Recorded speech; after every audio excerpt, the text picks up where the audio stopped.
Estamos nuevamente aquí en el ciclo de disertaciones y debates del Movimiento por la Libertad y la República. En esta ocasión estará en uso de la palabra el ingeniero Javier Villate, un experto en temas relacionados al sector eléctrico y uno de los coautores en el tema de la legislación relacionada a la desmonopolización del sector eléctrico en el Paraguay. Un tema actualísimo y de suma importancia para que los oyentes y todos nuestros simpatizantes y todas las personas puedan tener una visión diferente a lo que hoy se tiene, es decir, una visión desde el punto de vista de la idea de la libertad.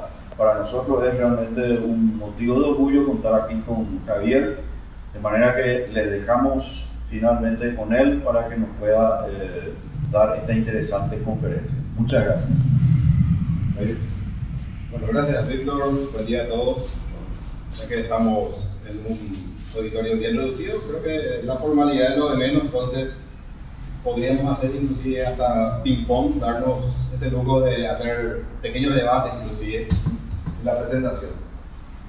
Bueno, el tema básicamente es catalogado dentro de la organización industrial, que fue estudiado también desde el punto de vista del derecho y de la economía, el famoso economics, power economics también, la parte académica.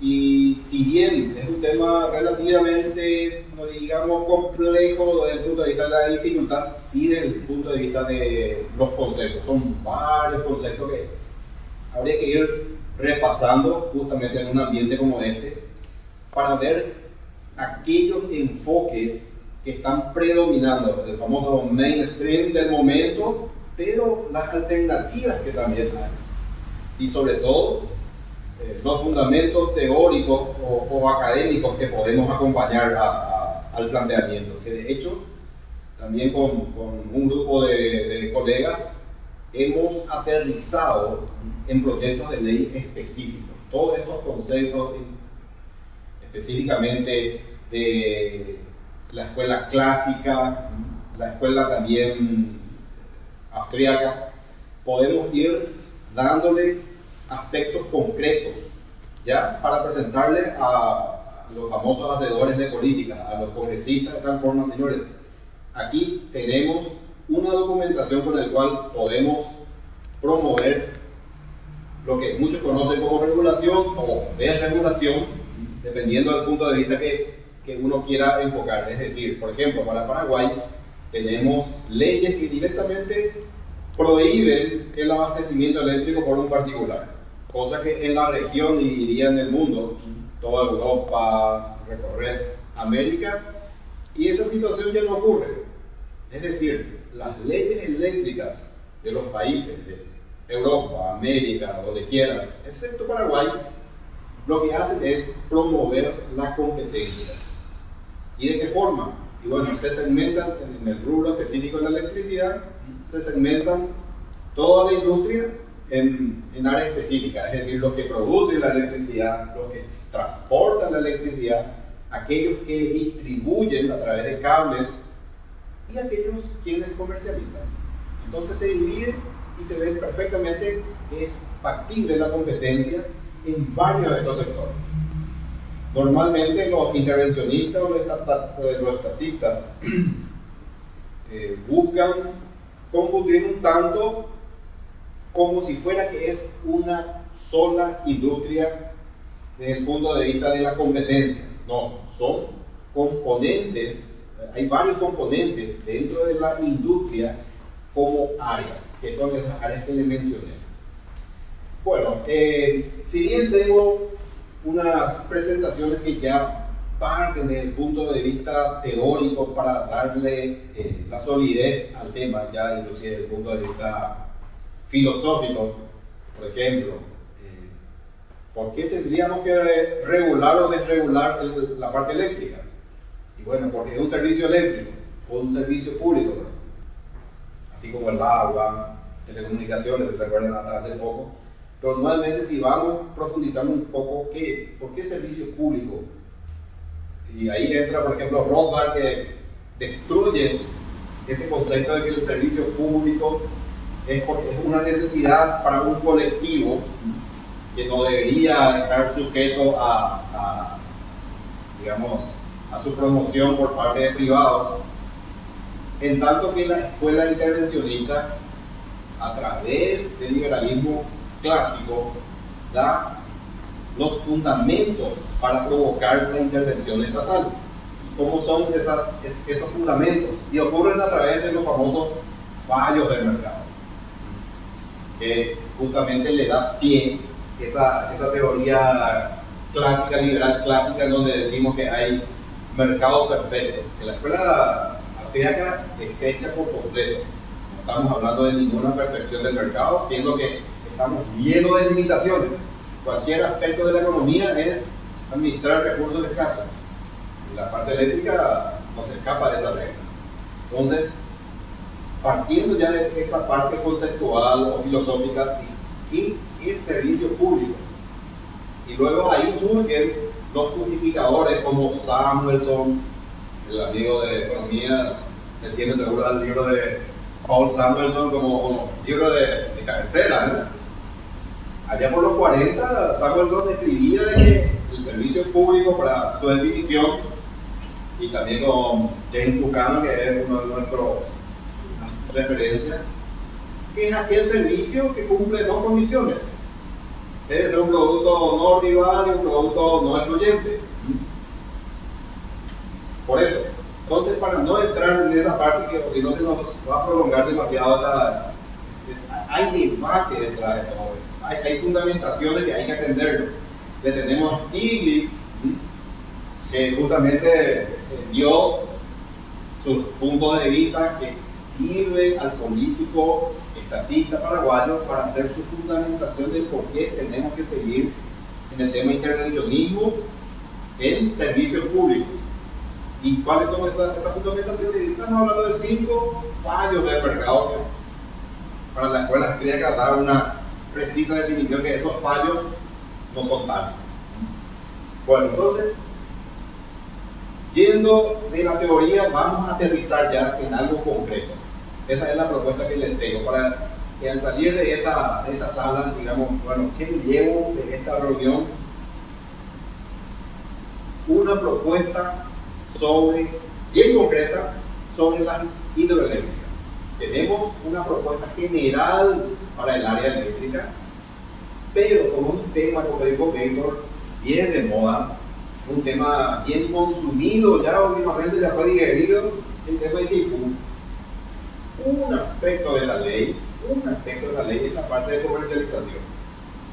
Y nuevamente, dentro de la comercialización de energía eléctrica, vamos a hablar del tema de ITQ específicamente, pero que es perfectamente aplicado al de Yacyretá. O sea, si hablo de ITQ, estoy hablando de Yacyretá porque son copias idénticas. Entonces, la validez 1 es idéntica para la validez de la otra hidroeléctrica. Obviamente, como les menciono, es un capítulo bien específico. No quiere decir que todo el planteamiento de la ley eléctrica se resuma en esto, al contrario, es una ley mucho más general de donde estamos hablando de. Ayer justamente un amigo me había preguntado, quiero traer con un amigo empresario paneles solares. ¿Cómo se puede hacer el venta? Lo que quiero hacer es instalar en hospitales, centros de shopping, instalar estos paneles. Podés, mientras que no abastezcas comercialmente a un vecino que está al lado. ¿Y por qué? La ley paraguaya, la 966, la ley grande, te prohíbe que vos abastezcas a otros. Vos podés autoabastecerte, es decir, autoproducir, el famoso autoproductor, y vos consumís tu producción. Hasta ahí te permite la ley. Llegamos a ese punto, por ejemplo, en donde en todos los países del mundo eso ya no ocurre. Al contrario, está promocionado. Está bien promocionado el tema de la industria solar, eólica, energía renovable en general. Pero en Paraguay aún tenemos prohibiciones para hacer ese negocio. Un particular, por más que tenga un excelente plan de negocios, vea un producto, integre con otra tecnología quiera vender a alguien y está prohibido en Paraguay. Está prohibido. No podés abastecer a un tercero. Bueno, entonces, yendo un poquitito al tema de ITQ, surgen unas cuestiones básicas. Y esa es una propuesta justamente para Víctor y por supuesto para todos ustedes, para ver si el movimiento puede ir madurando la idea. ¿Cuál es esa propuesta? Fíjese lo siguiente, entre los paraguayos aún no tenemos definido cuál es el problema en el que a ese punto básico, vos definís, vos le preguntás, ¿cuál es el problema de Paraguay respecto a ITQ? ¿Cómo que cuál es el problema? Y no podemos, estamos obligados a ceder nuestra energía, nuestro excedente al Brasil. Ese es el problema. ¿Qué pasa si no está prohibido? No, pero ¿cómo que no está prohibido? Todo el mundo repite eso. Vamos a entrar a demostrar que eso es una falacia. Eso es una mentira. A otra persona le preguntas, ¿cuál es el problema paraguayo en ITQ? No, y que nos pagan una suma irrisoria. Señor, en el tratado te permite que vos compres tu parte y vendas en el mercado eléctrico brasileño. ¿Por qué decís que estamos recibiendo un monto muy pequeño por... No, pero fíjate, no puedes decir las compensaciones, es porque vos rehusaste a usar tu derecho a comprar tu parte disponible. Porque vos asumirías que tu socio tiene que hacer por vos, tomar el riesgo tiene su monto, se puede cuantificar, toma por vos ese riesgo y lo vende en su mercado. Y aparte que paga la suma convenida. No es venta, ciertamente, pero vos rehusaste a vender, a comprar y vender. No. Ahí empieza el discurso nacionalista. Le preguntaron a una tercera persona, ¿cuál es el problema de Paraguay en el ITQ? No, lo que pasa es que la geopolítica en Brasil no nos va a permitir. Perfecto. Probablemente sea cierto eso, que Brasil no tenga intenciones de venderte, pero dice eso el tratado. No, pero aparte de la suposición de una hipótesis no validada por la realidad, creer que el Brasil va a decir no forma parte de una fantasía. ¿Por qué? Vos le pones a una evidencia el discurso de Celso Amorim, ministro de Relaciones Exteriores de Brasil en el 2009. Brasil permitirá la comercialización de la energía paraguaya en su mercado. ¿Qué me dice de esta evidencia real? No, pero discurso nacionalista. No, Lugo fue Claro. patriota Lugo y Lula, los grandes, ¿cómo se llama? Social humanistas de... Exacto. Y vos le decís, el tema de Lugo Lula, por un lado, no es ninguna nota reversal, es simplemente un acuerdo del presidente que no tiene validez, no tiene ratificación parlamentaria.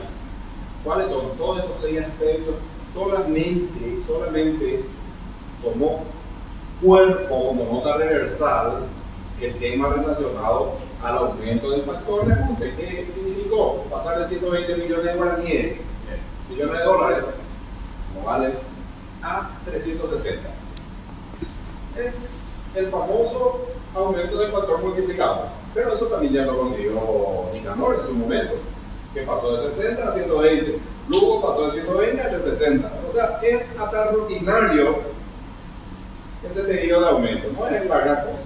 Y el otro logro, por decirlo así, una famosa línea de transmisión de 500 km, que finalmente salió del fondo de José. Bueno, vamos a ver la pregunta básica.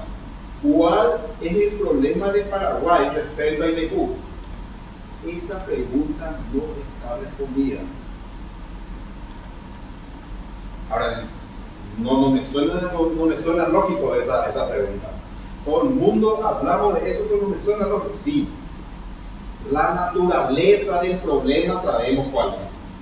Sabemos perfectamente que la naturaleza es de carácter comercial. Sabemos qué queremos.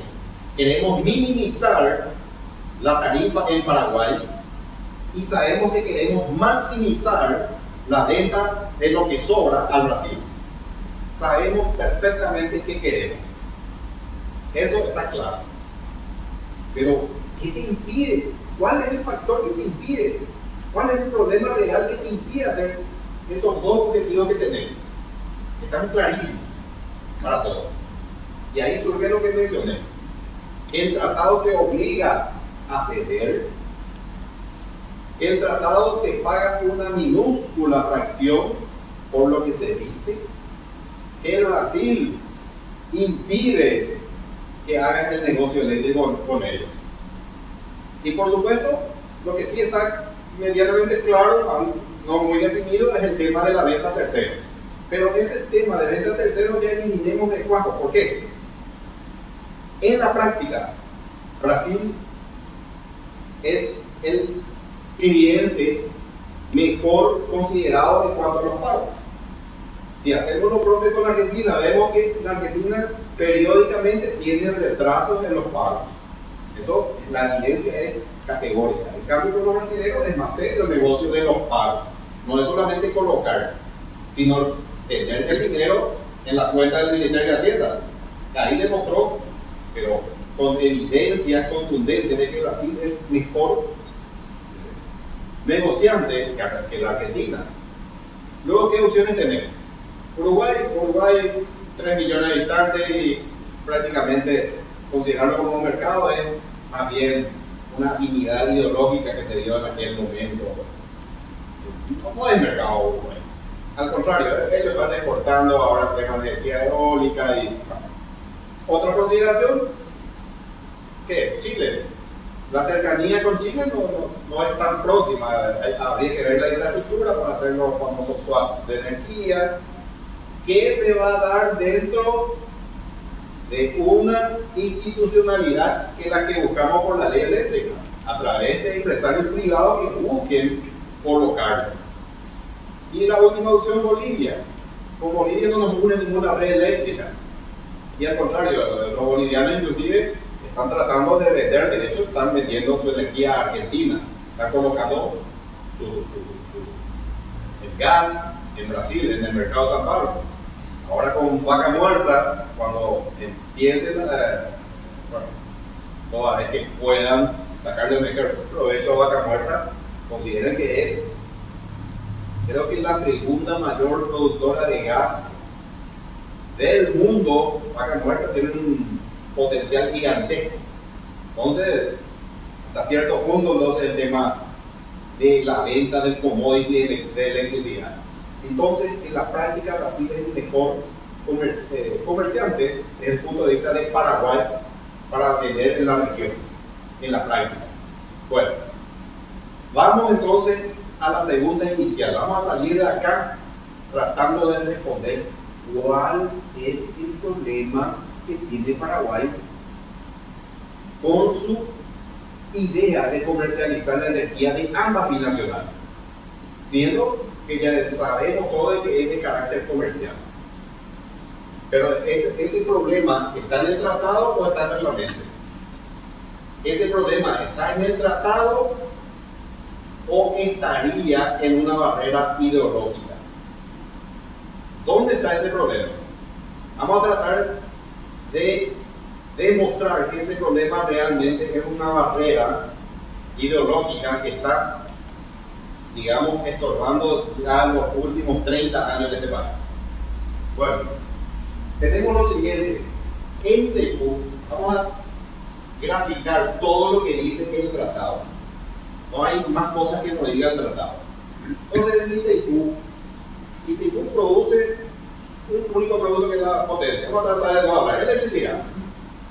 Entonces, el vendedor es la Intereléctrica y el comprador es ANDE y Electrogas, o aquellas quienes estas indiquen. Es decir, puede ser una tercera, cuarta, quinta compañía. Además, este es un problema también que tengo en materia ideológica con los sostenedores del estatismo. El tratado dice que el gobierno paraguayo brasileño puede sustituirle por una entidad jurídica diferente a ANDE. Es decir, lo que hizo Argentina. En Yacyretá se inició inicialmente con Aguas y Energía. De un plumazo, el gobierno argentino lo reemplazó por la Secretaría Técnica de Planificación, luego lo cambió por EBISA, Emprendimiento Binacional de SEA, y últimamente en DARSA. O sea, desde el punto de vista del tratado no hay ningún problema en decir, bueno, de ahora en más que una de las propuestas, reemplazamos a la ANDE y ponemos por una entidad especializada para la comercialización. No hay ningún problema en el tratado. Bueno, siguiente por favor. Tenemos entonces que se firman contratos de compra-venta. Fíjense acá en lo siguiente: el tratado habla de contratos de compra-venta. Código Civil Paraguayo, que está reflejado a nivel regional también. No el Código Civil Paraguayo, sino famoso. Acá el doctor Pavón nos puede hablar que tenemos códigos civiles francés, español. Bueno, las cosas muebles, la electricidad para Paraguay es una cosa mueble. Las cosas muebles podrán adquirirse por contratos traslativos de propiedad. Siguiente, por favor. Entonces, la energía general de IQ debe ser adquirida por los compradores. Acá viene la primera falacia que publica también ABC, todos los medios.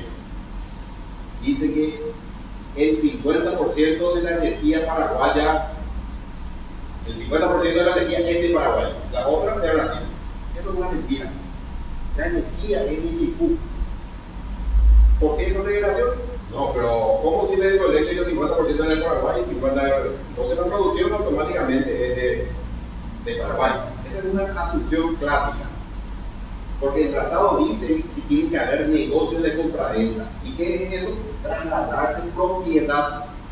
Entonces acá tenemos el primer problema de esto.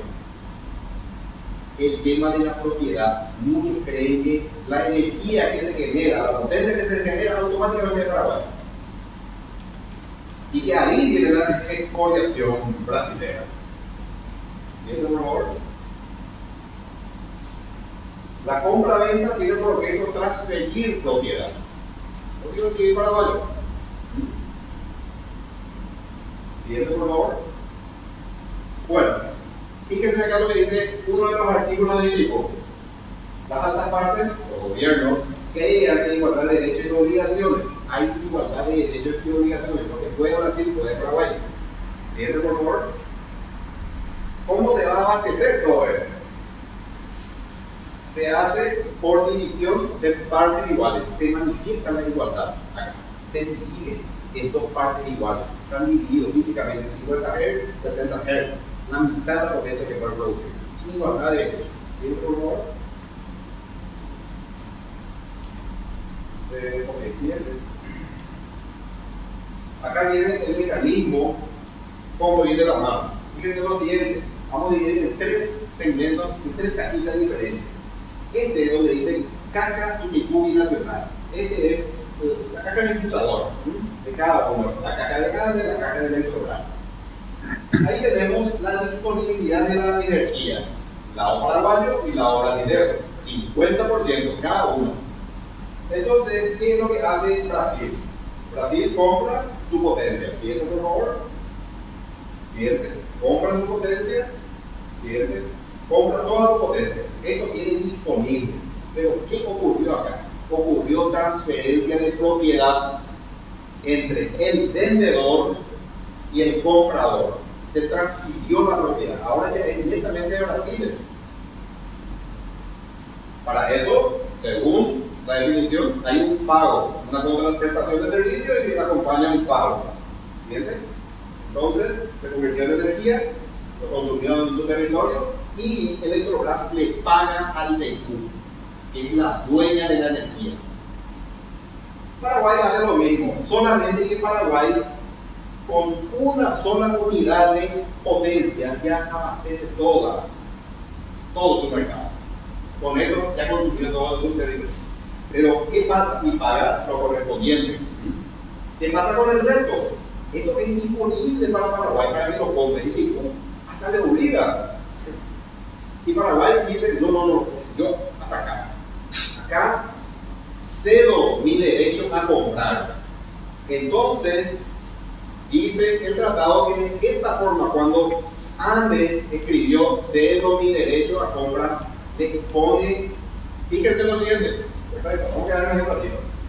Y dice, es que es importante tener en cuenta, porque aquí se desbarata totalmente esa falacia de que la obliga a Andes a ceder. Fíjense lo siguiente, ustedes van a decidir si es o no obligatorio. Cuando una entidad, Andes, decida, la palabra en rojo decida, no utilizar parte de la potencia contratada o parte de la energía correspondiente a la misma, dentro del límite fijado, podrá autorizar a la ETU a ceder a las otras entidades, la parte que así se vuelve disponible, tanto de potencia como de energía, en el alzo mencionado en el 2.4 en las condiciones establecidas. La cesión es opcional, es a pedido de parte. Acá, Andes decidió no comprar y le autorizó, no es que le obliga. Yo no sé si hay una forma de interpretar que esto es obligación. Surge un carácter mandatorio de que lo que no consumimos tiene que ceder. Bueno, vamos a acompañar con más lectura, no termina acá. Bueno, entonces, ¿qué es lo que pasa? Bueno, ahí Andes, siguiente, cedió y pone la disponibilidad de las otras entidades. ¿Entiendes? Ahí ya está disponible para la otra entidad. No es que no está disponible. ¿Viste? Famoso el discurso de Canese. Luchemos por la disponibilidad paraguaya. Una mentira. Paraguay decide disponibilizar al otro. ¿Por qué? O si no tiene que pagar. Se desobliga del pago. De esta forma le pone la disponibilidad del Brasil o del Petrobras para que el Petrobras compre esta energía. Entonces, ¿ahí qué ocurre? Ahí va al sistema brasileño la energía, le llaman excedente, pero es energía no consumida. Excedente es otra cosa. Esta es la energía no consumida. Ahí se convirtió en energía también al sistema brasileño. ¿Lo consumieron? Siguiente. Consumieron toda la energía no consumida en Paraguay. ¿Y qué pasa ahí? Electrobras le paga al propietario. No, es que ahí viene el desbalance mental paraguayo. Porque, ¿cómo ese dinero no viene en la caja de Andes? Ese dineral, ¿por qué no aparece? ¿Y por qué no compraste? Porque esa es tu propiedad. Vos decidiste de ceder tu derecho. ¿Por qué te va a venir un dinero que no te pertenece? Entonces se va al propietario, a IPQ. Y aparte el siguiente, se le da la compensación, menor monto, a Paraguay por tener esa gentileza de ceder, digamos. Entonces, eso es lo que ocurrió. ¿Cuál es una opción? Siguiente, por favor. ¿Cuál es la opción liberal, con una visión liberal también? Siguiente. Fíjense lo siguiente. Pequeño cambio. En la comercialización de las binacionales ya no está Andes, ya está una comercializadora, puede ser estatal, digamos, no, es difícil absorber que sea una SA directamente. Argentina lo tiene, Telisa, una SA, el ARSA, SA, bueno, perfecto, que sea estatal, perfecto, para que sea diferente, Andes especializada y focalizada en la comercialización. ¿Qué va a hacer? Va a organizar sus bancas.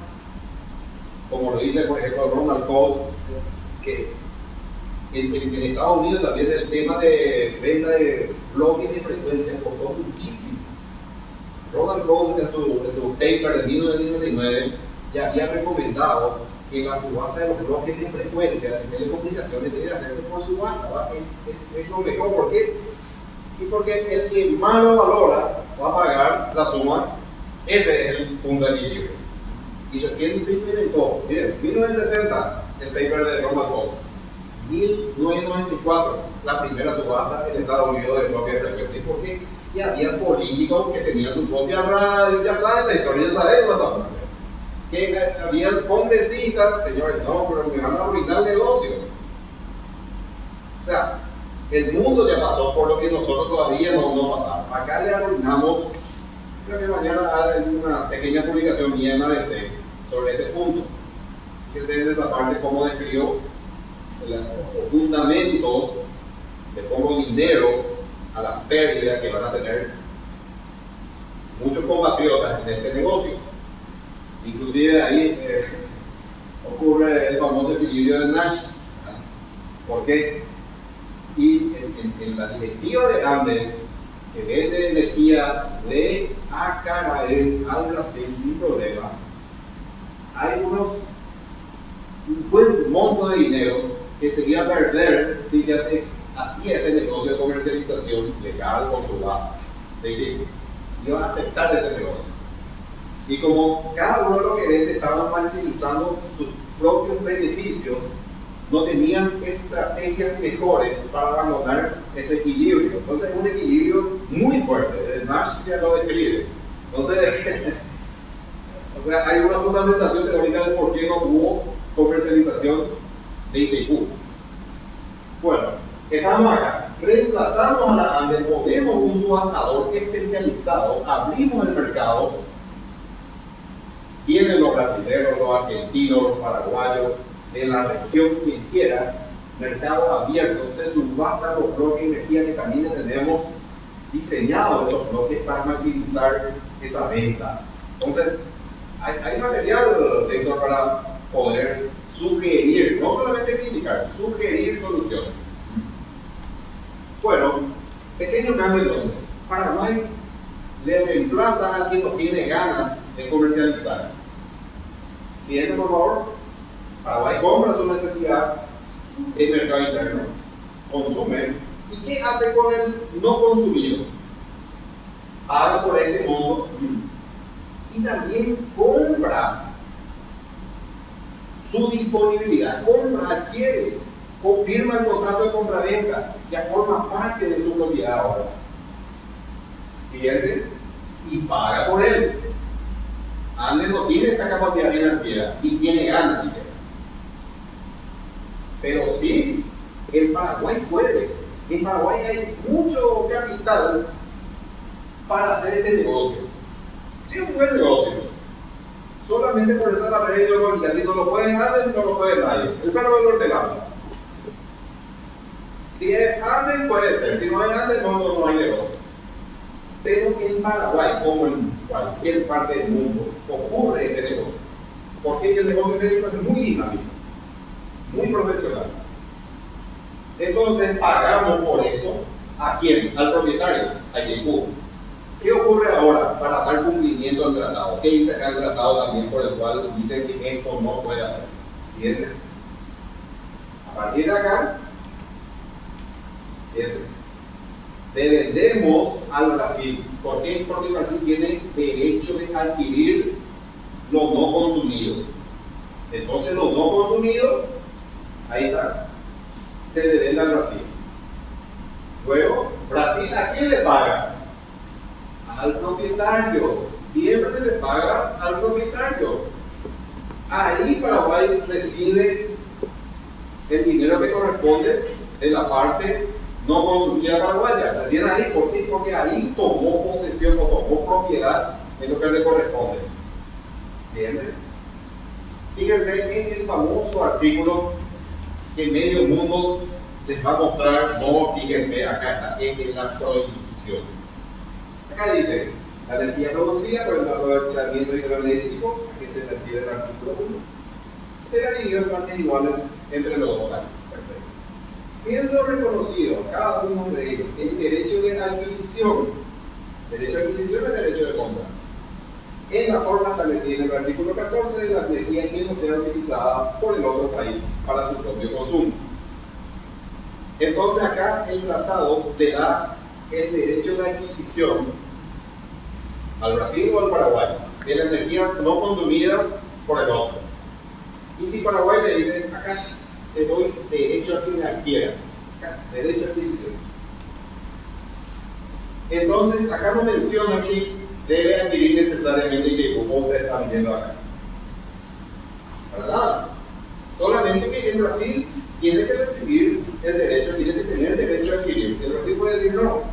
Entonces tenemos un tercer país.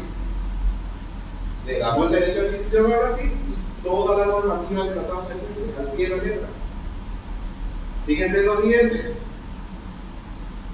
Yo veo que los mejores defensores de Brasil están en Paraguay. Vamos a hacer una pequeña pausa acá porque es crítico. Fíjense que normalmente los representantes de esta barrera ideológica son los que sostienen de que el derecho del Brasil tiene supremacía sobre el derecho de Paraguay. ¿Por qué? Porque ellos sostienen, paraguayos, de que Brasil, el derecho de Brasil, tiene más méritos en relación al de Paraguay para poder comprar directamente de Itaipú. Y el tratado no dice eso. El tratado da directamente igualdad de derechos, como les mencioné.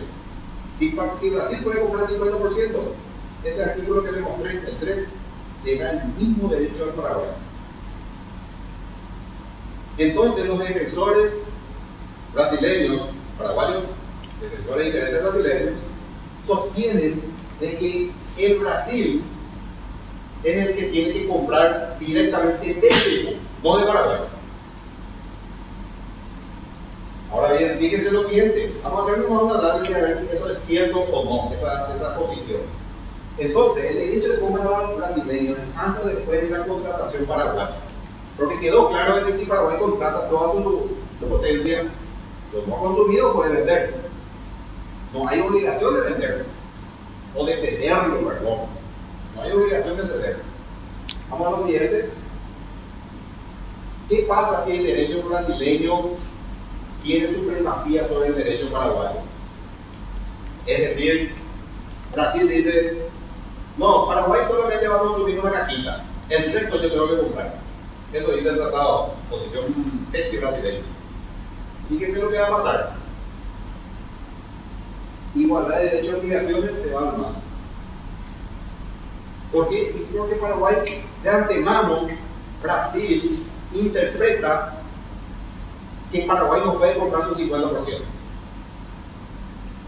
Se va al mazo con un artículo de entrada. Y fíjense lo siguiente, háganse la pregunta. Brasil dice, por los defensores de la tesis brasileña, dice, no, Paraguay solamente consume, 15.000 unidades de energía, podemos comprar 45.000.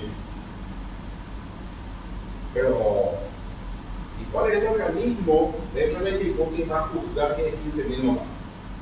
No, pero acá está tu consumo. No, a ver, ¿dónde dice que yo no puedo comprar 45 y hacer con él lo que se me canta?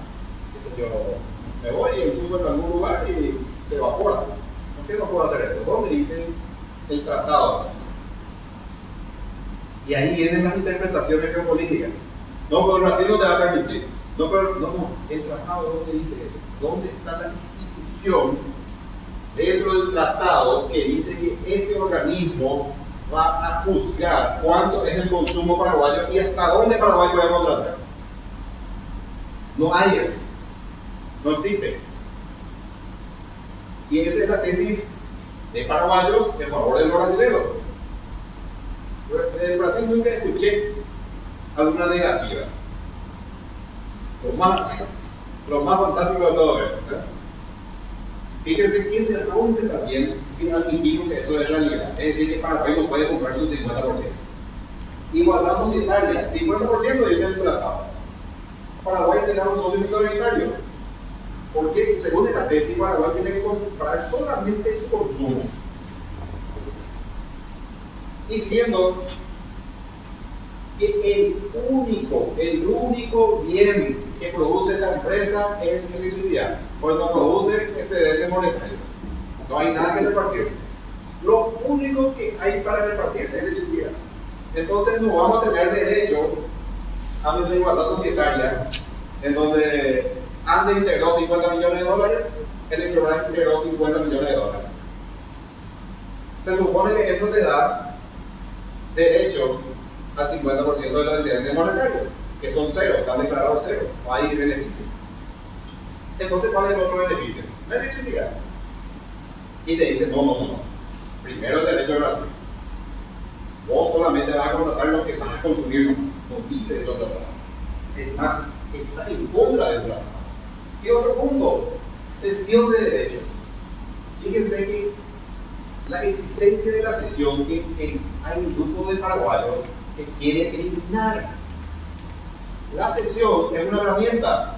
Si vos contrataste esto y no te da el cuerpo para pagar esto, vos podés ceder y pagar solamente lo que consumís, que es lo que hacemos. Siguiente. En cambio, si el derecho paraguayo es igual al derecho brasileño, se cumplen todas las condiciones del tratado. Se cumple maravillosamente bien. Si nosotros compramos nuestro 50%, Electrobras compra su 50%, Brasil le dice, che, ¿cuánto de tu energía que nos vas a consumir? Y esta es la energía de nuevo. ¿Me vas a vender? Sí, te voy a vender. ¿A cuánto?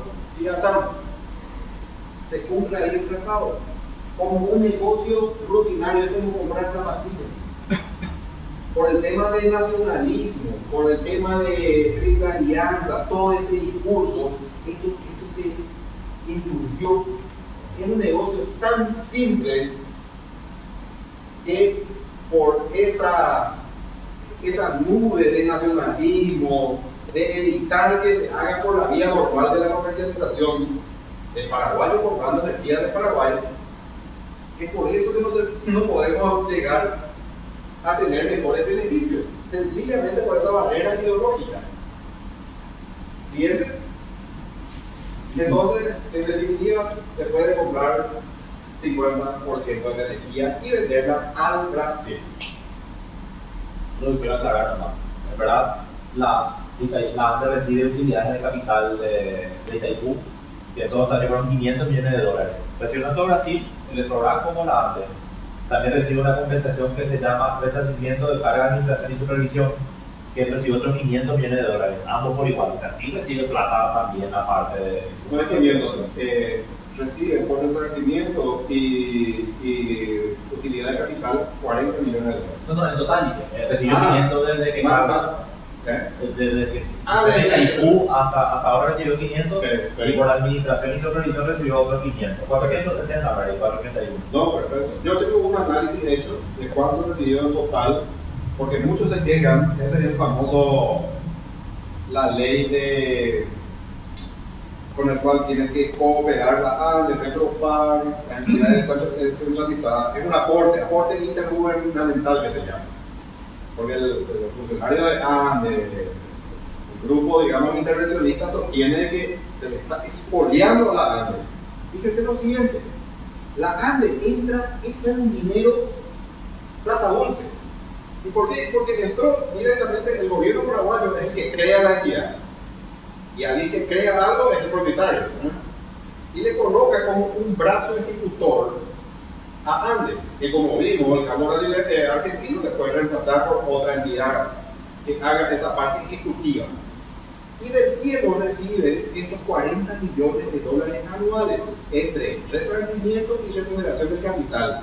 Y también ese capital lo pone el Banco de Brasil con aval del gobierno paraguayo. Es decir, todo el regalo es como el hijo, que directamente entró y empezó a recibir dinero. Y del dinero, del cuero sale la correa, del dinero que recibe de resarcimiento y capital, sale el pago de 50 millones de dólares. es la capitalización del Banco do Brasil.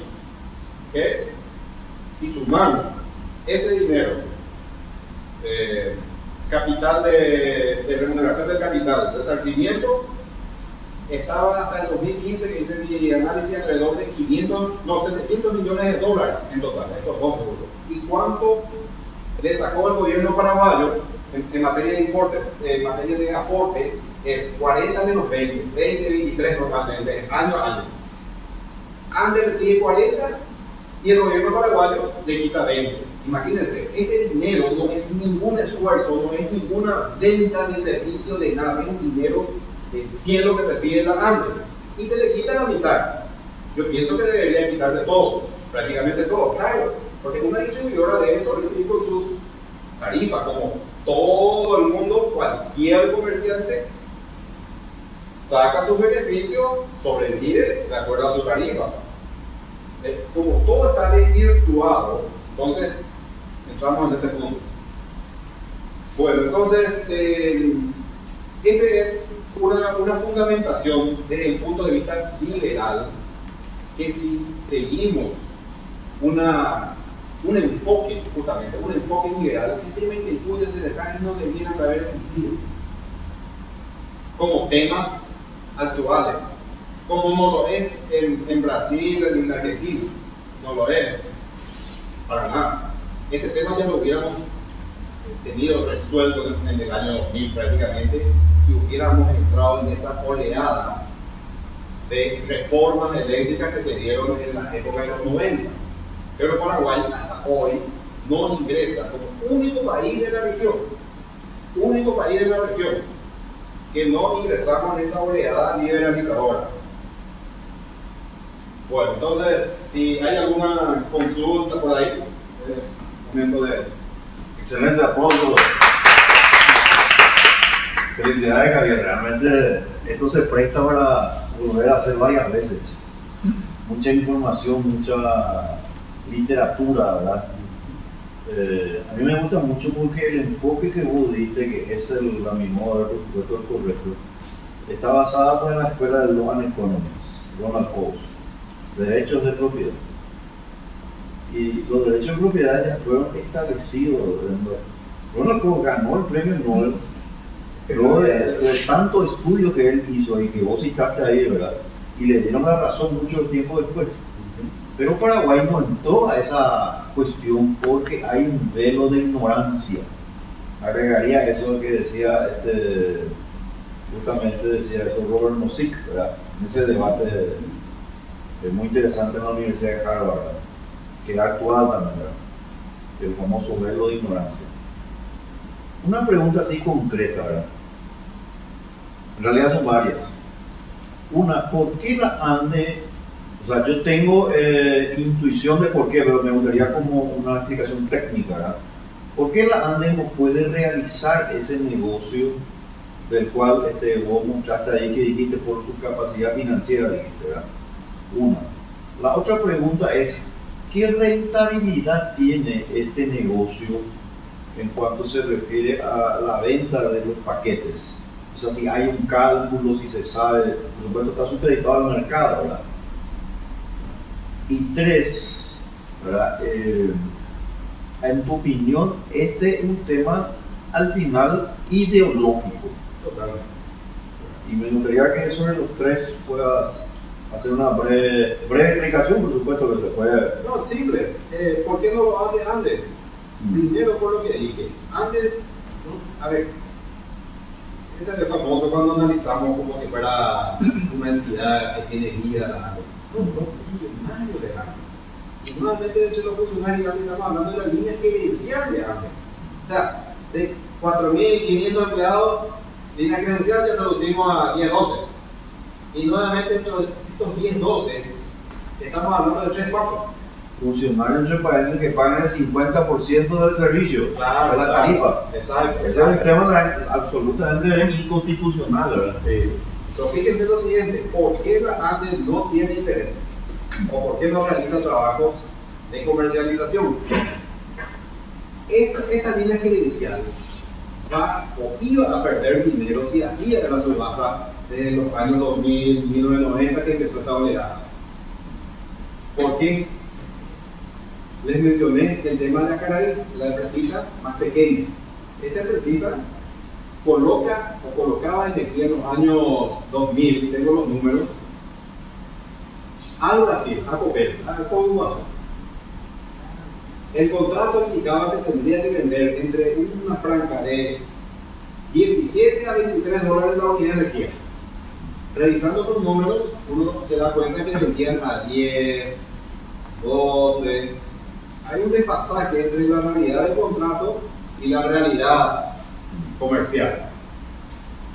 Entonces, este esquema que tenían los funcionarios de la alta gerencia de Andes no le convenía una subasta de Itaipú. ¿Por qué? Y le iban a preguntar, che, ya que estamos subastando la energía de Itaipú, ¿qué hacemos con la Acaraí?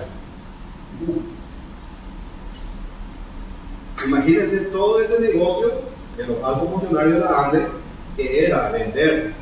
El contrato decía este precio, ellos vendían a este precio. Esa diferencia monetaria, yo me hago la pregunta, que leí este artículo, no sé si sale estos días, ¿dónde iba a parar? Y fíjense algo, los nuevos vendedores que tenemos ahora de la Andes, que están ahora con una alta popularidad, eran gerentes financieros de la época, eran los cajeros, eran los encargados. Che, ¿a cuánto estamos vendiendo? Acá que dice el contrato a 17. ¿Por qué vendemos a 10?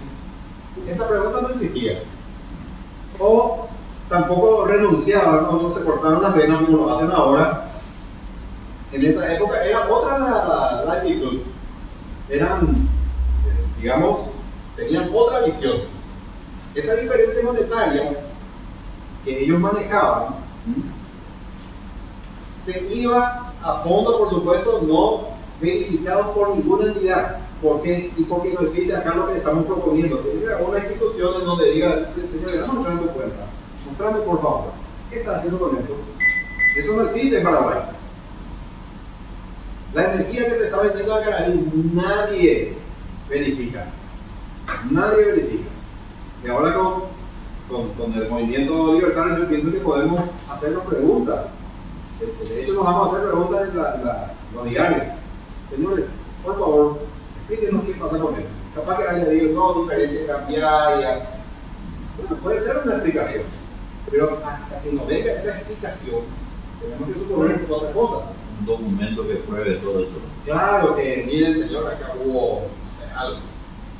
¿Dónde vos encontraste que se vende a Brasil? Porque yo busqué también mucho Acaraí para dar como ejemplo. Solamente encontré que se le vende a la Argentina y de forma esporádica. Y cuando le pregunté al ingeniero Cáceres, le pregunté en persona, él me dijo que la energía de Acaraí no se puede vender, o sea, se puede vender, creo que produce 200 megawatts, pero se puede vender solamente hasta 40, porque el transformador aguanta hasta 40, ¿no? Transformar de 50 a 60. Que aguanta hasta 40 y que está, eso se vende. Y generalmente eso se vende a tope, pero él me dijo que era Argentina. No, lo dijo Brasil, pues se le vende a Brasil también. Yo hice un pedido a través del Congreso Nacional, un informe oficial pedí a la ANDE. Entonces, yo todos los contratos que tengo y que analicé son vía Congreso Nacional. No fue pregunta al interesado en que no te responda correctamente. Porque él me decía de que comprar un transformador que pueda transformar esos 200 megawatts es más caro. Porque viste que la energía, eso también se entiende mal. La energía que produce Itaipú, que para Paraguay es 50 Hz, fuera de la 50. Y eso esperando que transforma Itaipú a 60. No. Eso se llega hasta San Pablo y de San Pablo recién se transforma a 60 para distribuir ahí. No, ya sale, realmente se transforma ahí en Foz do Iguazú. Furlan tiene una estación conversora. Para gente de Foz do Iguazú, pero viste que se dice hay dos turbinas que alimenta el polo industrial, hay dos turbinas que le cortan a Paraguay que alimenta el polo industrial de San Pablo. Esa energía viaja a 50 y creo que en corriente alterna y después recién se cambia ahí porque si no, en las líneas de transmisión se pierde más. No. O sea, la página de Itaipú dice dónde, ¿verdad? No. Ahí en Furlan, ahí a 8 kilómetros, hay una estación conversora. Y ese llega así hasta. Convierte en DC, eleva a 700 y corriente DC, corriente continua, y lo lleva ya a San Pablo y lo vuelve a transformar. Pero yendo a la pregunta de Víctor nuevamente, ¿por qué no estamos comercializando? Mi tesis es que no hemos comercializado porque había intereses muy fuertes, monetarios, que impedían que haya una estrategia diferente a nivel gerencial de AMLO. Ese grupo, que estaba muy cómodo, no tenía ningún incentivo para salir de ese esquema, que inclusive podrían ponerle cierto riesgo en el sentido de que es un negocio dinámico la venta de electricidad, ¿no? Es un negocio del día a día. Por ahí, por un lado, los intereses que tenían de que no salten otros negocios. Por otro lado, el tema de que en Itaipú hay también varios reglones, el tema del desembalse, es decir, ese tema del desembalse, por ejemplo, si para mí compras un 50%, y bueno, ¿qué te va a importar si el desembalse ocurre ahora? Si la producción en potencia, el dinero que va a generar el desembalse va a ser 50% también paraguayo. Ahora no ocurre eso, ¿por qué? Porque no compramos nuestro 50%. O sea, la pregunta... ¿Puedo explicamos el tema del desembalse? Eso se es refiere al tema del caudal, ¿verdad? el caudal es un tanque, digamos, Un reservorio. un reservorio de agua que se utiliza en los momentos donde el mercado tiene los precios más altos. El mercado de Brasil, que está regido por el famoso, bueno, cuando se liquida, los precios de liquidación de diferencia. Entonces, cuando a una hidroeléctrica que firmó un contrato por tanta cantidad que tenía que abastecer y al final no le da el cuerpo y tiene que comprar del mercado de liquidación de diferencia, y ahí tiene que pagar una suma considerable, considerando ese día, esa situación, esa sequía. Es un mercado que tiene, en Brasil pues se hace la oferta y demanda de verdad. Ese mercado que se refiere el señor es donde las otras empresas venden sus excedentes, en verdad. Entonces vos tenés un contrato con un vendedor que tenía que vender de 100, pero produciste 110, ese 10 vos vendés, pero le vendés justamente al que no llegó su cuota. Porque si vos no llegás a tu cuota ya, te cierran. Eso es hasta empresarios que tanto acá se le llora. Justamente esa fue la multa de cientos de millones de dólares que incurrió en Brasil porque él nunca llegaba a sus cuotas en sus empresas. Imagínense si a la ANDE se le multara por no llegar a su cuota o de distribución o... Yo leí la parte contable de Brasil o los tintos que es su mercado eléctrico, y yo creo que la ANDE no cumple. O sea, a mí me da miedo nomás porque nosotros le vendemos como precio un pote, ¿verdad? Nosotros no tenemos un contrato con la ANDE, nosotros le garantizamos a Electrobras, vamos a dar, no sé, eso es lo que se quiso saber y pasó un desastre, donde vos le garantizas por 5 años, yo te voy a vender 300 megas. Entonces, Paraguay no tiene eso, Paraguay siempre creo que se le antoja. Es más, ANDE mismo viola su contrato. ANDE le dice, todos los años, ANDE le dice a Itaipú, yo voy a consumir 100. Pero justo hubo verano, agarró la demanda y le llama urgente. Brasil, por favor, dame nada 10 otra vez de lo que te vendí. Porque yo he visto para mi mercado y Brasil dice, bueno, está bien, y nos vuelve a vender. Y eso es lo que le molesta también al Electrobras. Y hay gente que acá no... Delio, una aclaración, no es venta, es cesión. O sea, eso es importante aclarar, porque la gente confunde cesión y venta. No hay venta. El Paraguay no toma propiedad. De hecho, no sé. Pero yo me refiero a la porque dice que ANDE contrata, dice yo contrato siempre, al final termina usando 110 en verano, por ejemplo. Sí, y eso le hace todo un desequilibrio en el mercado brasilero, que a ellos les cuesta plata. O sea, si ellos no tienen dónde conseguir esa energía, es volver a prender una turbina o prender energía térmica, y prender ese aparato sale mucha plata, y ahí es donde se dispara.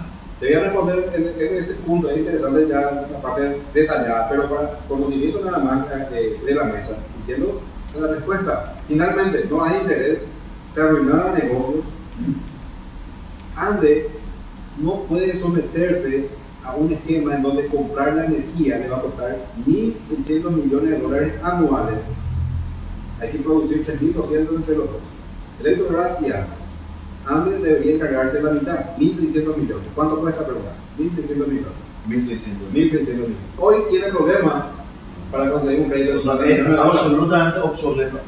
ANDE está negado para ese tipo de negocio, directamente. Entonces, el problema que ahora justamente resalta es, pero en el 2020 vamos a poder comprar, ¿por qué? Porque la deuda cae. Claro. Entonces, ¿no es un problema del tratado o es un problema, mi amigo? ¿Cuándo te decía eso? Antes vas a poder comprar ahora. Entonces, ¿por qué decía que el problema era el tratado? Era el tema del que podía, del que no podía comprar nada más. No le daban nomás el pueblo. Pero sin embargo, tu discurso era el tratado, sigue siendo el tratado.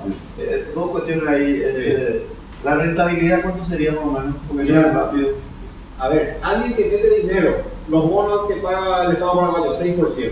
Y del costo del dinero del 6%. Entonces tenés que partir del 6% para arriba. Perfecto. Una rentabilidad normal de una empresa distribuidora y está entre los 10 y 12%. Sí, no es mucho, pero es un negocio asegurado. Claro. Permanente. Para una empresa comercializadora que ya se maneja en un ambiente, lo que te digo, un ambiente regulado, un ambiente de libre competencia como el ambiente de comercialización, y ya es más. Sobre esto podemos seguir hablando. Ahora, una pregunta.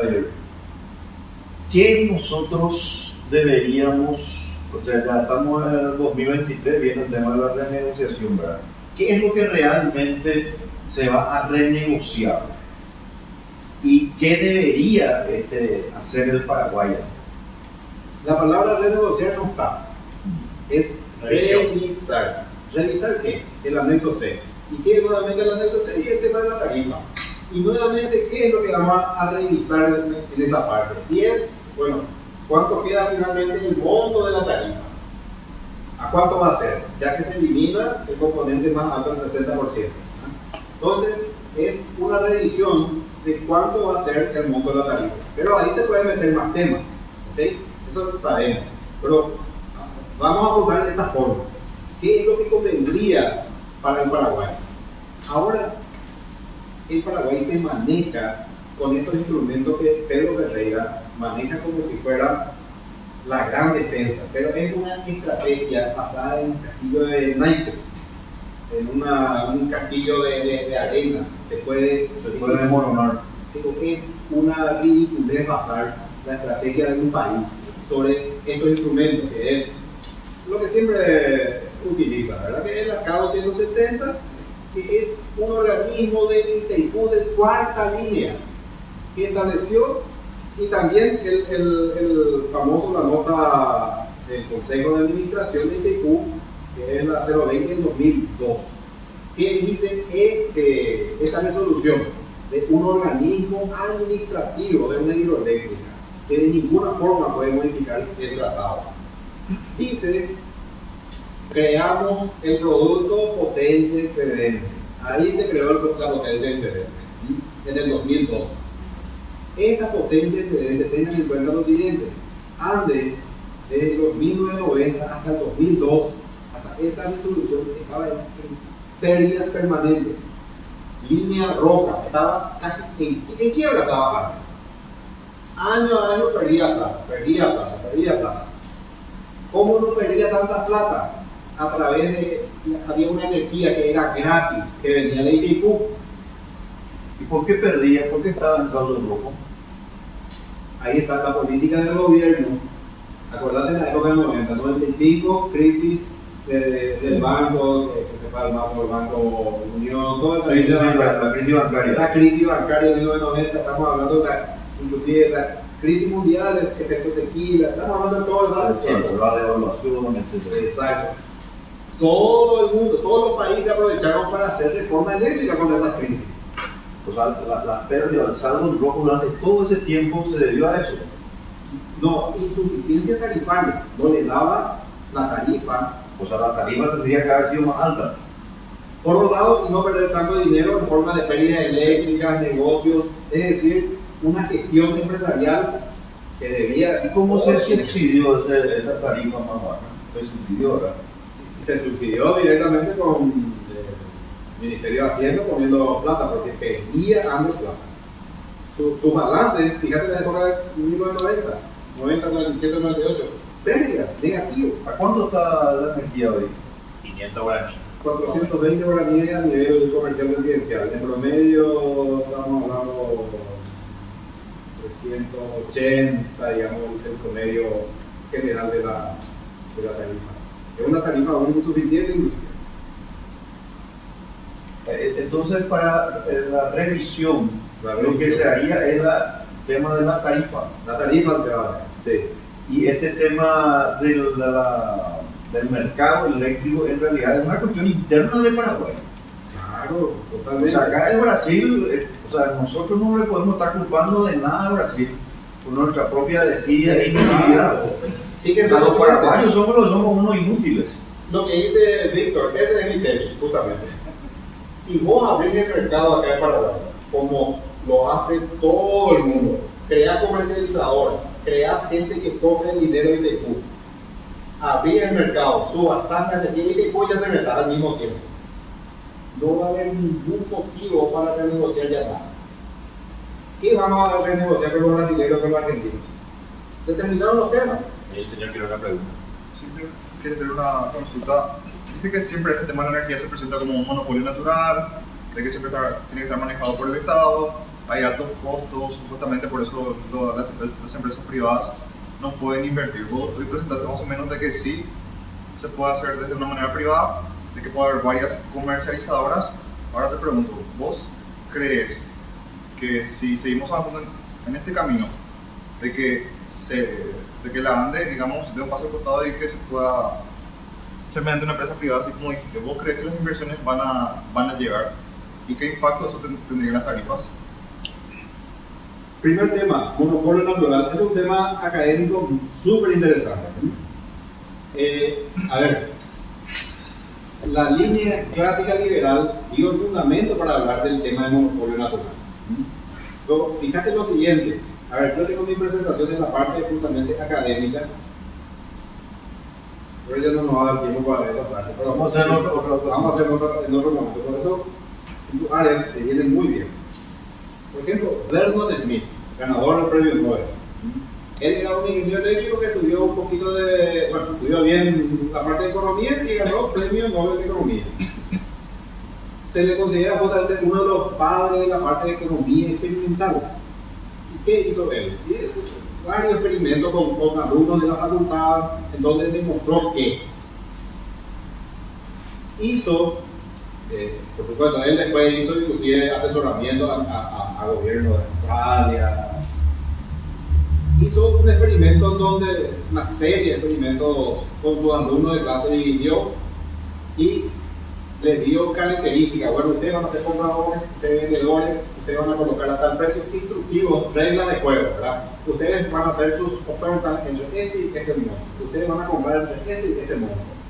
Bueno, esa serie de instrucciones les dio a cada uno como agentes compradores, vendedores, colocadores, consumidores, etc. Organizó un mercado entre sus alumnos. Y él se dio cuenta, por ejemplo, tenía 10 compradores, 10 vendedores. El mercado perfecto es infinito, o muchos. Él tenía 10 nomás. Después probó con 9, 8, 7, 6, 5, 4, 3. Con 3 compradores, 3 vendedores, ya convergía a un punto de equilibrio. ¿Entendés? O sea, vos realmente no necesitas, como dice la economía liberal clásica, de que necesitas infinidad de compradores y vendedores, donde unos son tomadores y los otros, bueno, todos ya son tomadores de precios. No, los precios ya convergen con pocos concurrentes. Toda vez que no haya cocaína, toda vez que no haya Cavialba, toda vez que no haya el Ministerio de Obras Públicas, que pasa este y vos acá, vamos a pasar este, incluirlas. Ahí se distorsiona todo. No, la intervención estatal siempre te va a corromper. Siempre te va a corromper. Hay actos de corrupción y le vas a ver a NOPC. Actos de corrupción, Ministerio de Agricultura. ¿Por qué? Porque esos son los organizadores de la mafia. ¿Verdad? En tanto que se hace de forma académica, donde controlas que no haya ese tipo de intervenciones, vos podés ver que el punto de equilibrio converge rápidamente con pocos oferentes. Es decir, una subasta, y no te digo que le desplazamos a la ANDE del negocio. Lo que hacemos es desplazarle de su papel de monopolista en ITQ. El ANDE va a seguir siendo distribuidor, que haga lo que haga con la calidad de siempre, con la poca calidad de siempre, pero en su papel de comercializador en las binacionales lo reemplazamos por otra entidad especializada, abocada a un solo objetivo. Lo que dijo Ronald Coase, vamos a hacer subastas, y esa subasta con 3, 4, 8 compradores, vendedores, ya van a converger al punto de equilibrio, que ese es el punto en donde las comercializadoras que mejor valoran el producto van a ser los ganadores. Y ahí se produce lo que vos ya conoces, la eficiencia asignativa. La eficiencia asignativa, de acuerdo a Pareto eficiente, ocurre cuando ningún miembro puede obtener un beneficio sin perjudicar al resto. Pareto eficiente. Ese punto, ¿cuál es? Ocurre en una subasta. Entonces, de acuerdo a la teoría clásica, que tampoco es de nuestro gusto, pero digamos, interpretando lo que dice, creo que es el primer teorema de Liebknecht, ¿eh? Bueno, entonces ese punto vos lo lográs desplazando al que no tiene interés, al que no valora el producto. Ande es una gente que no valora el producto. Vos le desplazás al que no valora y colocás a uno que bien va a valorar. ¿Por qué? Porque vos diseñás la estructura de incentivos. La estructura de incentivos va a estar direccionado para que, abriendo el mercado, haya muchos oferentes por esa energía. Estos van a ser realmente los que valoran ese producto. Entonces, esa necesidad de capital que hablamos con Víctor, de 1.600 millones, es nada para estos grupos paraguayos, brasileños, argentinos, que van a sobrar, porque es un negocio realmente rentable y seguro. Entonces vas a conseguir eso, le desplazás a la ANDE de ese punto, pero sigue haciendo su negocio de siempre. Es comercializador, distribuidor, es un comercializador más. Va a estar ANDE, CLICSA, los menonitas, Grupo AGM, Cayasa, Cooperativa de los Menonitas, Colonias Unidas, todos esos tienen bloques, necesidades de bloques de energía anuales que ya lo pueden comprar directamente sin depender de la ANDE. Otro grupo de asociaciones de consumidores, de cooperativas de los menonitas, ahí del sur, todos esos grupos pueden asistir y decir, bueno, yo doy tanto. El que mejor valora se hace con ese bloque de energía, no solamente la ANDE. ¿Entendés? Se abre el mercado y vos cerrás todas tus estructuras académicas, están cumplidas. Pareto eficiente, inclusive el equilibrio de Nash va a tener ahí en este caso va a ser juegos no cooperativos, se cumple Nash. O sea, el concepto de lo que está diciendo, antes de hablar el tema del monopolio natural, pues aparecía en el libro de Samuelson, Sí, o sea, que era el libro obligatorio, ¿verdad? Siempre se nos presenta así, o sea, no Te quiero mostrar Pero está en desuso el monopolio natural. Pero, ¿qué es lo que pasa? Que en nuestras universidades se sigue enseñando eso. Préndeme la computadora un ratito, le voy a mostrar acá. Vamos a destruir su estructura mental. Se piensa eso también. No, yo creo que él sabe, pero es interesante es mostrar, ¿verdad? Pero hay que ser sincero, pero yo me pongo en el lugar, o sea, todos nosotros cuando leímos el libro de Samuelson veíamos eso. Samuelson, premio Nobel de Economía, llegó a decir que la economía socialista de la URSS iba a triunfar. Premio Nobel de Economía, porque ustedes se imaginan. No, pero, O sea, por eso que el principio de autoridad es una falacia que hay que siempre, ¿verdad? pero a Roman Paul también le sorprendió la caída de la Unión Soviética. También, no. Todos estos son de la escuela de Chicago. Así Roman mismo. Paul, Ese es el problema de la escuela de Chicago, porque ellos usan mucho las inferencias matemáticas. claro, Milton Por eso que Friedman. la escuela austríaca está mucho por arriba. O sea, yo obviamente yo no estoy de acuerdo tampoco con el concepto de monopolio natural, ¿verdad? Claro. Es, a ver, Mira, monopolio natural, definición, es aquella industria que tiene su aditividad de costos. Sí. ¿Ok? Así de y simple. digo, O sea, digo nomás que siempre se presenta así como si no hubiera otra alternativa. ¿Verdad? Pero fíjate, vamos a Sí, analizar. como que vamos a no pudiera analizar. tener competencia. Exactamente. Sí, perfecto. Monopolio natural es una industria que una empresa te va a abastecer el mercado a precio inferior a lo que pueden hacer las demás empresas. Es decir, antes, en teoría, si maneja el volumen, la escala, le puedes reemplazar a Clemson, le puedes reemplazar a Menor o cualquier otro distribuidor. Por eso es monopolio natural. Pero la definición clásica es que tiene que haber subaditividad de los costos. ¿Lo quieres pasar a la siguiente? A ver, fíjense en este ejemplo que doy acá. Hay una empresa A que tiene un costo fijo de 10.000. Su costo unitario es 50, 50, 50. Todos tienen el mismo costo unitario de un producto determinado. Solamente varía en la escala de la producción. Acá están aquí sus costos. 10.000, la cantidad A, 1.000. La cantidad B, este es Ande, 1.000.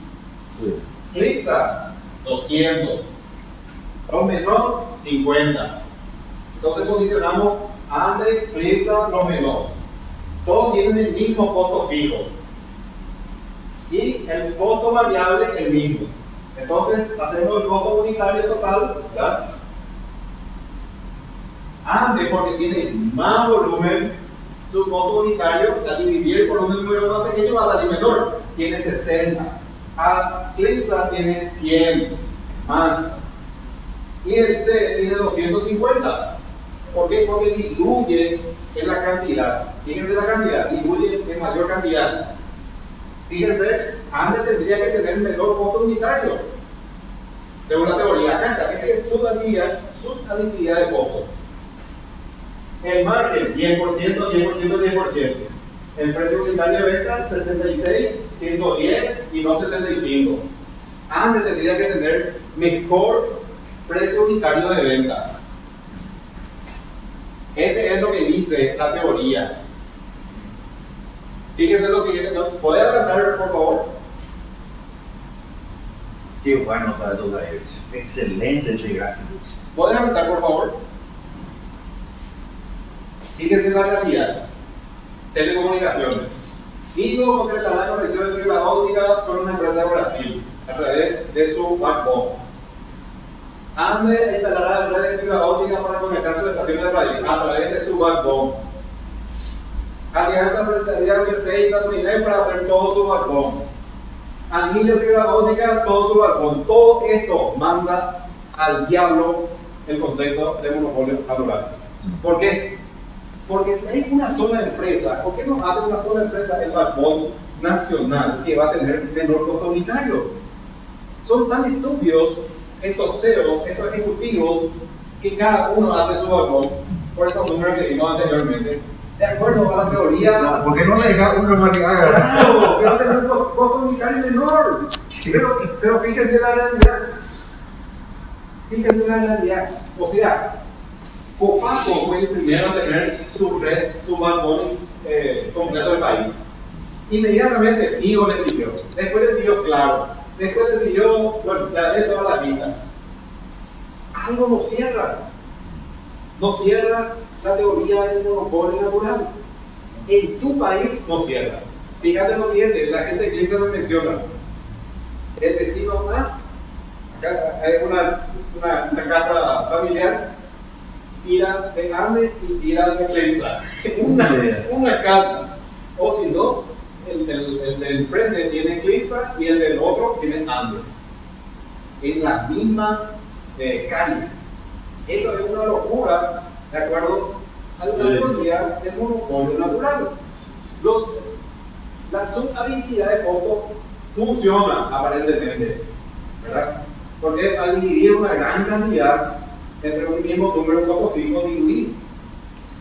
Pero en la realidad no hay cuello.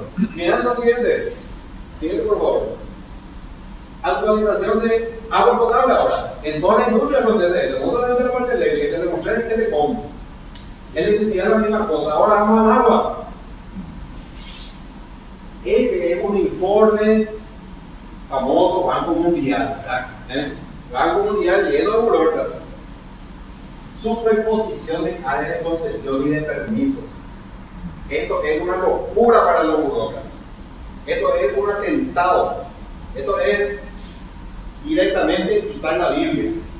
Debe aclararse cómo y cuándo el EIOPC, a través de la USAPAS, debe interactuar con la participación de ERSAN, el regulador, y de otras instituciones como el SENASA, la ESAP, los representantes de juntas de saneamiento y de prestadoras privadas para la identificación de soluciones. Gente, creen como un problema que tiene que tener una solución a los problemas institucionales derivados de la superposición territorial de los prestadores de servicios de pensiones. Para lo que un austriaco es algo natural, competencia, Algo bueno. algo bueno, para el estatista es un problema. No, esto es una herejía. Esto es una energía. Fíjense cómo viene el tema. ¿Por qué? Y ahí le tenemos a Samuelson. ¿Quién fue el otro creador del tema monopolio natural? Pero si le lees a Samuelson, le tenés que también leerle a Thomas Di Lorenzo, Sí, sí. de Rumba. Gary Becker fue el que desmontó también. Claro, Monopolio natural. pero léele eso para decir, bueno, En el 92, académico. 1992, Gary Becker. Pero léele a tu país, no léele con otra óptica cuando lees estas cosas. A mí me produce un poco de risa escucharle a Sarruy. ¿Te acuerdas? Sarruy era el expresidente de esa.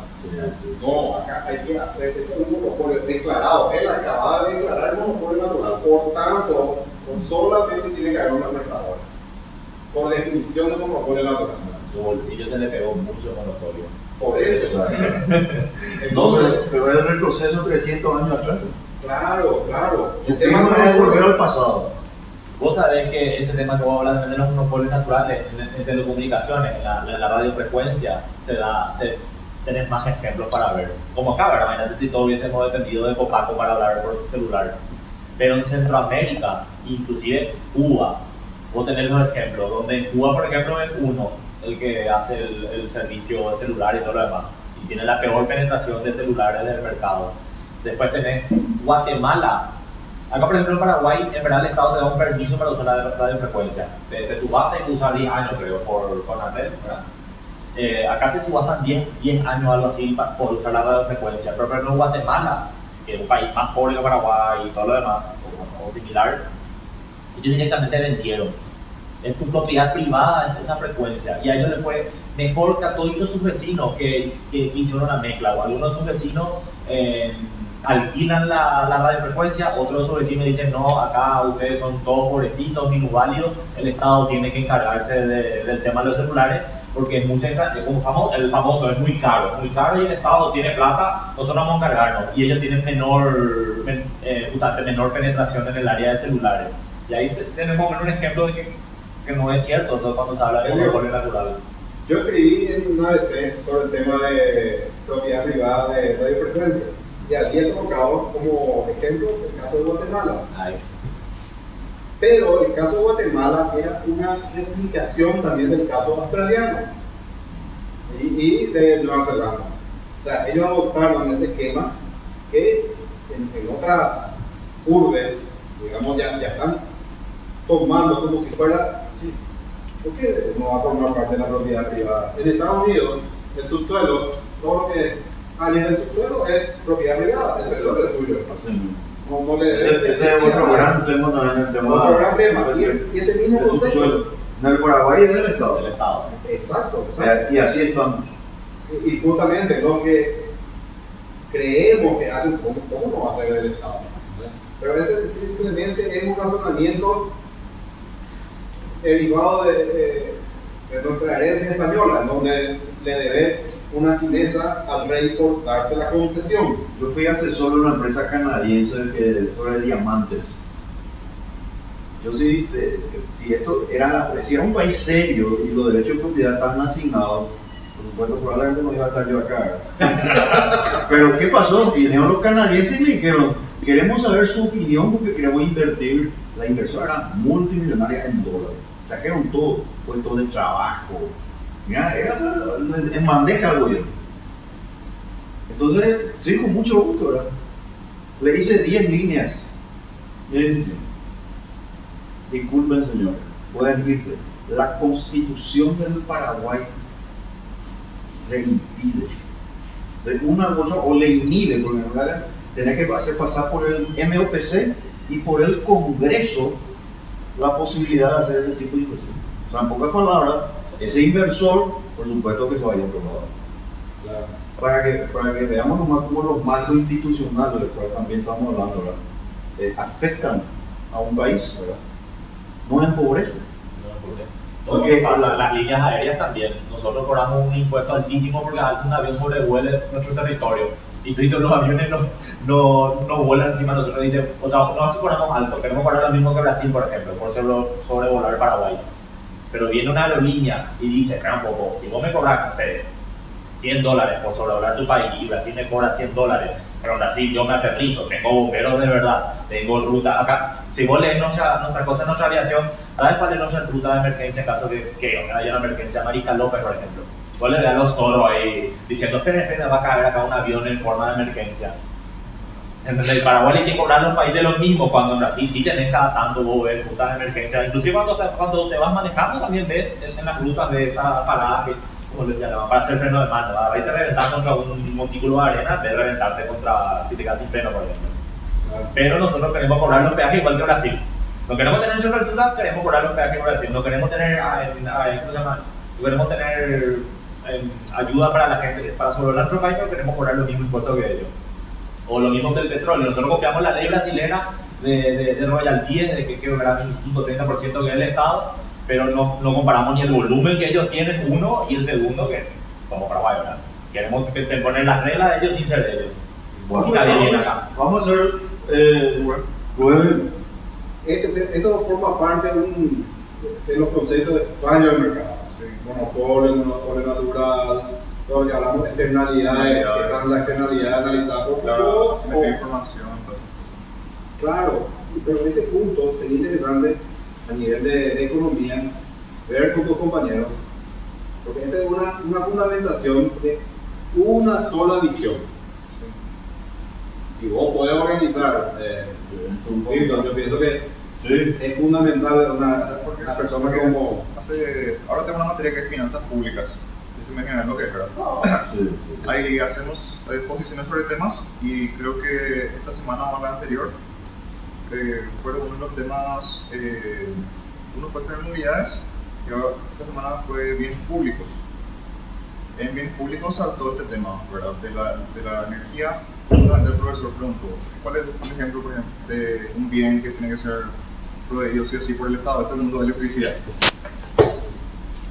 Como le explicaste que no reúne las condiciones, ni es bien rival y es Sí, no, excluyente. no rival tampoco. Claro, ninguna de las dos condiciones de bien público no reúne. Entonces, No es un bien público. Bueno, ¿sabes? bueno, Si aceptamos la definición de Samuelson, partiendo de esa base, Sí. si aceptamos la definición de Samuelson, no entra en la propia definición de bien público. para que veamos la mentalidad de la auditoría, ¿verdad? Primera respuesta a todos, electricidad. Claro. Así mismo. No, pues es cierto lo que él dice. Por eso es importante hacer algo ahí en tu facultad. Entonces puede hacer buenos debates fundamentados, ¿verdad? Fundamentados con teoría clásica y con otra visión. Yo creo que hace falta muchas más, o sea, muchas más escuelas que sean expuestas, porque nosotros estamos con el pensamiento neoclásico. El pensamiento neoclásico no explica nada. Explica un estado de equilibrio que no se da en la realidad. Y no tiene en cuenta, por ejemplo, la temporalidad, no tiene en cuenta la incertidumbre y otras Referencia. Exactamente. Entonces, es muy difícil aprender economía si te enseñan no economía o antieconomía. Así mismo. Bueno, me gustaría que diga unas últimas palabras en relación al curso, pero ya te comprometemos en que tiene que haber una segunda parte. Una última pregunta. Sí. Vos presentaste ese proyecto de ley Presente. con el senador, con el diputado Orellana o algo así. ¿Con él? Sí. Pero dice que hace 15 años no pueden meter esa ley y que cuando se quiso la ANDE bajó la llave. Esa misma ley, ¿eh? No. Diferente, totalmente diferente. Yo tengo dos propuestas de ley para empezar. Una es de comercialización, netamente comercialización. Una ley, digamos, corta. Es exclusivamente con el fin que te digo, desplazarle a la ANDE al que no valora o otro que sí valora. Y la ley más larga, que comprende también a esta, es una ley eléctrica. Pero ahí está nuestro problema. Yo no sé, yo ni hacia dónde apunta, no sé si es medio socialista o es pro libre mercado. Realmente me tiene un poco de curiosidad esa parte. La intuición te dice algo, ¿verdad? Bueno, Javier, tus últimas palabras. Bueno, yo más bien, más que comprometerme, o sea, que estoy comprometido, Gracias, quiero comprometer al movimiento para sacar productos concretos. Yo pienso que tiene que tener un portafolio de productos en donde diga, sí, quiero que hace el movimiento por la libertad. Acá está mi portafolio de productos donde aterrizo mi filosofía de la libertad y le doy cuerpo, le doy un ladrillo, acá está, un ladrillo, puedes ver, oler, masticar. Esta es la expresión de mi movimiento. Ay, ¿cómo te puedo ayudar? Excelente. Muy bien, un aplauso, Gabriel.